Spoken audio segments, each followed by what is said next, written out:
Le social, tel que prôné par le chef de l'État, Félix-Antoine Tshisekedi Tshilombo, il y a aussi l'agriculture. Quelle avancée.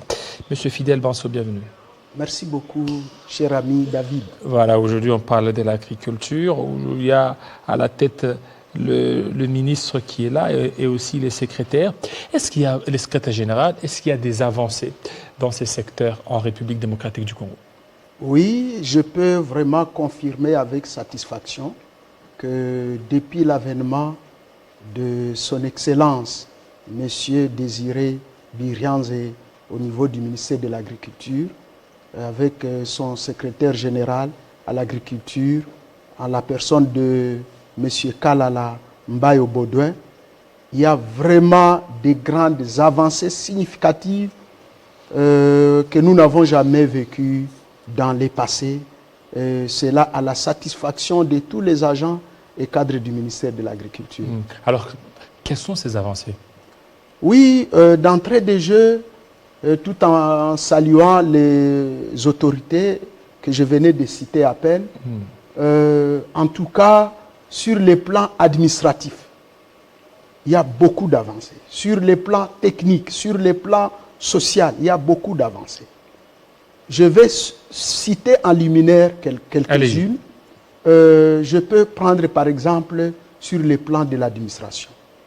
Le secrétaire général actuel à l'agriculture, retenez qu'il est là il y a à peine 11 mois, depuis qu'il est nommé. À peine arrivé, il initie un contrôle systématique. Parce que, vous devez le savoir, au ministère de l'Agriculture, il s'est érigé depuis un certain temps une mauvaise pratique, une pratique maléfique, un réseau mafieux, des gens qui détournaient depuis des années des fonds alloués aux agents de l'administration publique. C'est-à-dire, en lieu et place qu'on puisse intégrer les agents, les véritables, qui travaillent, par les passés, les autorités du passé, ils se permettaient d'inféoder, de mettre leurs enfants, leurs cousins, leurs concubines, qui ne travaillent même pas. Et cela renflouait, faisait perdre à l'État congolais beaucoup de millions de francs. À l'arrivée de celui-ci, il a d'abord initié ces contrôles-là. Seulement au secrétariat général, ça va vous choquer, on a découvert plus de 350 personnes fictives qui touchent régulièrement l'argent dans différentes banques qui paient l'agriculture, alors que ces derniers ne sont pas fonctionnaires, n'ont jamais été fonctionnaires. Nous voyons du côté de l'administration. L'administration était par terre. Le CG, que je salue en passant, à son arrivée, il reprend l'administration. C'est-à-dire, dans le passé, les documents, les dossiers étaient traités par des tierces. Vous imaginez des dossiers qui sont censés être traités par la direction des ressources humaines, sont traités par des tierces.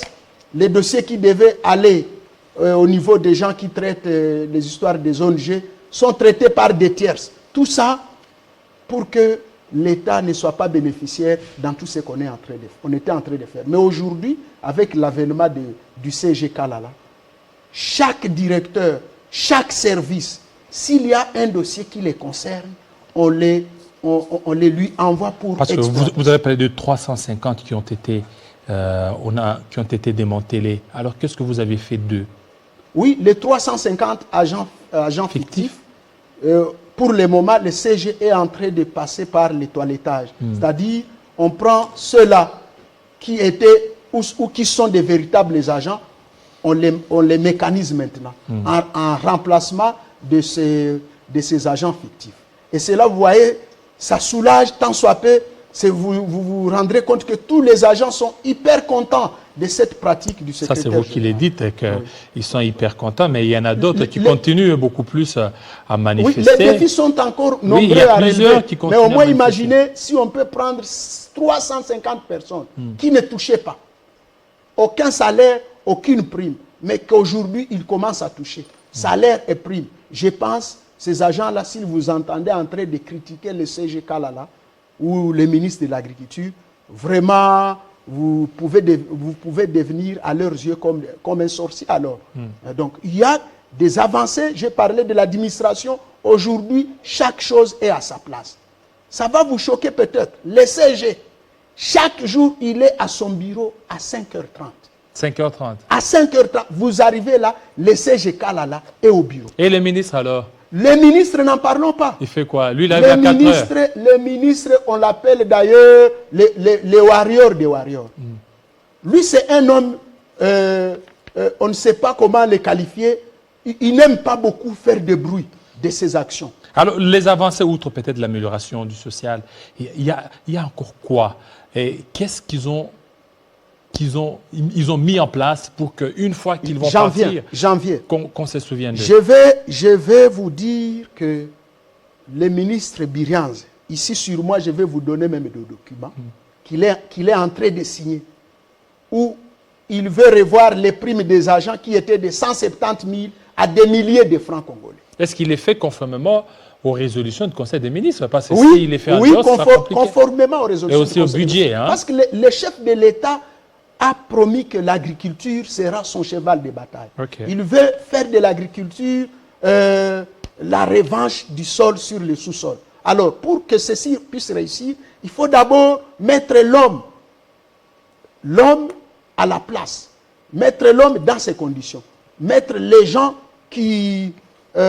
les animateurs de l'agriculture dans les bonnes conditions.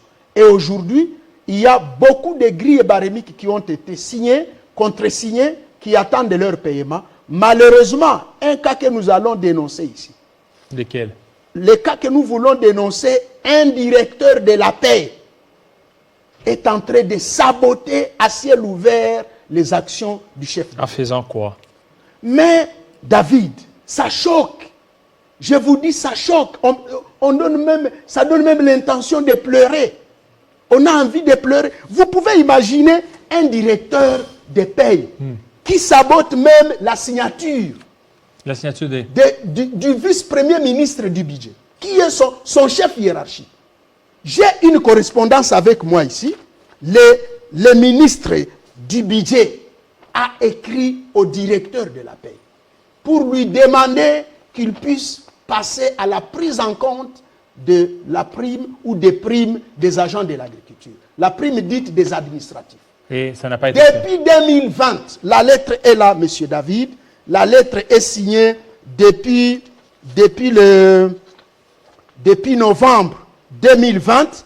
Et il avait demandé à ces derniers de prendre en compte la lettre est là, devant votre Oui, caméra. allez-y, oui. Depuis le 9 novembre 2020, la lettre demande au directeur des cabinets, je vais lire en passant ce qui Lisez juste en une phrase. En une phrase, oui. Il lui était demandé. Son Excellence, Monsieur le Vice-Premier ministre, ministre du Budget, me charge de vous demander de prendre en compte la grille barémique actualisée en faveur de la commission permanente et ministérielle chargée de la préparation du suivi du contrôle de la paie du personnel administratif de l'administration du ministère de l'Agriculture, conformément au plan d'engagement budgétaire. Ok, oui, tout ça va. Mais oui, allez-y. Maintenant, jusqu'au jour d'aujourd'hui, oui, on attendait que d'ici le mois de juillet, rien n'a été fait. Cette prime va être payée. Rien n'a été fait. Notre ministre, c'est pourquoi nous sommes en train de louer ses prouesses, a écrit à son collègue du budget. Il écrit, il lui demande de rappeler l'instruction qu'il avait scrutée sur son directeur de paie, afin qu'il paye ses agents avec effet rétroactif. Merci. Nous sommes en train d'attendre jusqu'au jour d'aujourd'hui. Voilà. Rien n'est encore fait. Rien n'est encore fait. Alors, espérons que votre message a été entendu.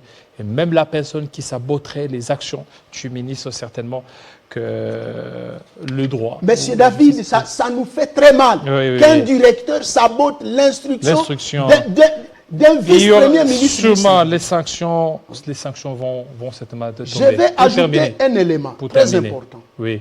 Il y a des gens aujourd'hui qui sont en train de vouloir saboter les actions du ministre et du secrétaire général. Dans les passés, donc les années passées, on avait un secrétaire général qui avait été emprisonné. Entre guillemets, on lui reprochait des détournements, des choses comme ça. Condamné à plus de 10 ans de prison. Il est sorti vers le 20 juillet ici. entre guillemets, on a dit qu'il est acquitté.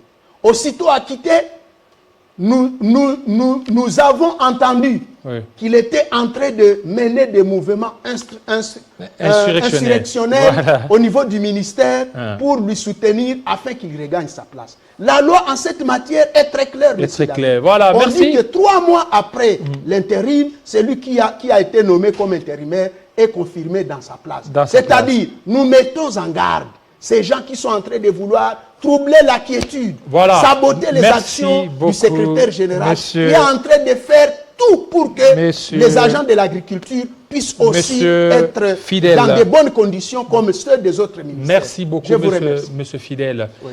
On va parler cette fois-ci de l'EPST. Donc d'ici là, peut-être dans quelques heures, ça sera la publication des résultats. Gardez tout de suite. Merci beaucoup.